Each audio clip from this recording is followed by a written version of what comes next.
Okay, I'm just going to do a quick video on how we set up for an umbilical vein catheter, or UVC, at the maternity in Kuujjuaq. So we have a kit already set up that sits with our giraffe, which is the area where we do our resuscitation.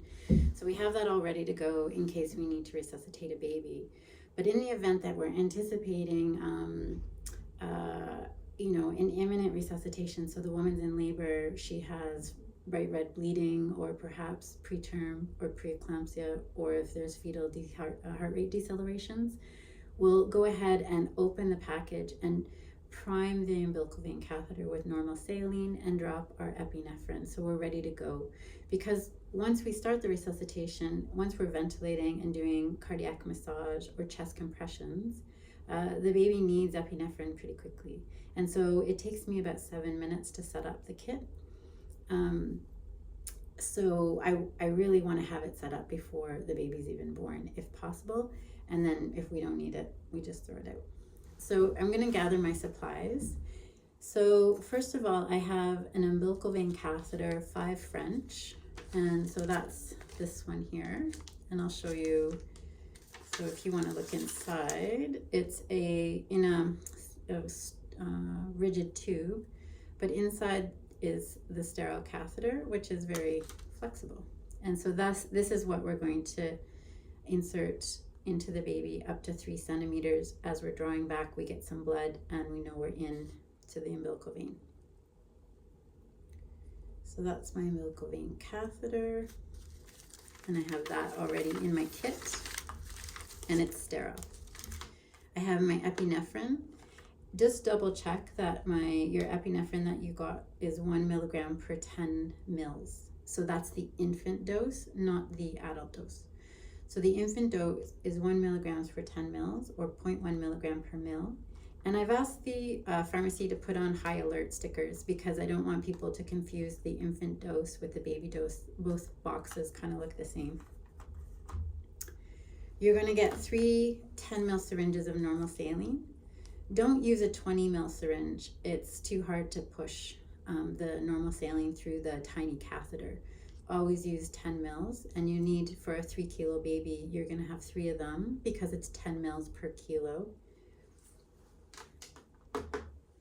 You can get 4 syringes. So your first syringe is a 3 mil syringe, and this is the epinephrine you're going to draw up that you'll insert through the endotracheal tube.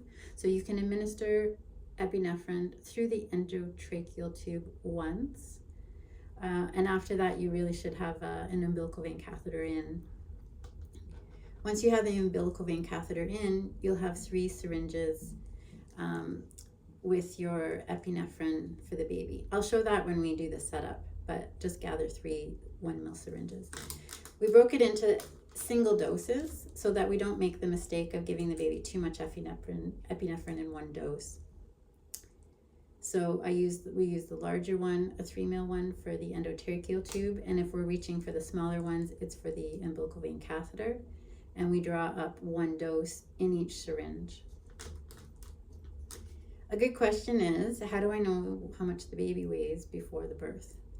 So we just draw up for a 3 kilo baby pretty much every time. If you had like maybe an ultrasound you could look at, a 3rd trimester ultrasound, that you had a better estimate on terms of the baby weight, you could use that.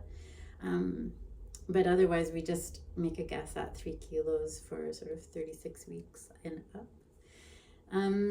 Once you draw up epinephrine, you're going to label. So your epi is drawn up in your syringes. You're going to label each syringe with your medication label. So epinephrine ETT for ET tube, or epi IV for umbilical vein catheter, and the dose that you've drawn up. So if you're drawing up 0.1 milligram per mil for your endotracheal tube, you'll look on the medication.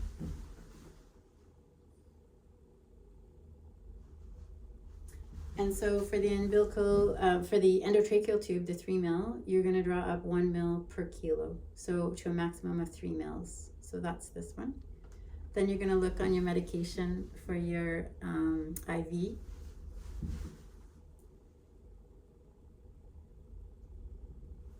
And it's 0.1 0.01 milligrams per mil, or 0.1 mil, and it's 0.3 mils for a 3 kilo baby. And you're going to label those syringes. So we'll do that when we do the setup. You're also going to get a 3-way stopcock. So this is a 3-way stopcock, has 3 ports. So 1 port will be for your normal saline, 1 port for your epi, and 1 port that's going to attach to the umbilical vein catheter. Then to put in the umbilical vein catheter, you'll do the 3 things. You're going to clean the cord, tie the cord, and cut the cord. So to clean the cord, you can either use some iodine pads, or you could use iodine lollipops. So I'll show you those when we're doing the setup. For tying the cord, we have umbilical vein catheter tape that we order. Sometimes this is on back order, so we always sterilize some surgical tape. It's this kind of shoelace, and we have a couple of those in case we run out of these. And then we use a size 10 scalpel, so it's sterile.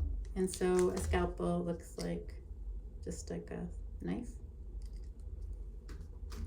So once we have the catheter in, so we clean the cord, we tied the cord, and we cut the cord. And then we're going to put in the umbilical vein catheter that's been primed with normal saline. We'll put it in about 2 to 3 centimeters. As we're drawing back, we get some blood flow. We know we're in the right spot. We'll hold it there. We can administer medications right away. But once we're going to leave everything in place, everything's stable, we can suture the catheter in place. So you grab a suture kit. So you just need a needle driver and some scissors and some forceps. As well, we use O-silk to suture it in place. So we're basically suturing, so the cord's cut, but we're going to suture the catheter in place, as well as it will reduce the chance of bleeding. And so we just suture around the outside and do a couple loops around the catheter.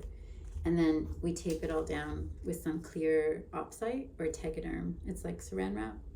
And so then it'll help hold the catheter in place, as well as we can see if there's any bleeding that's happening from the cord. We can keep an eye on that.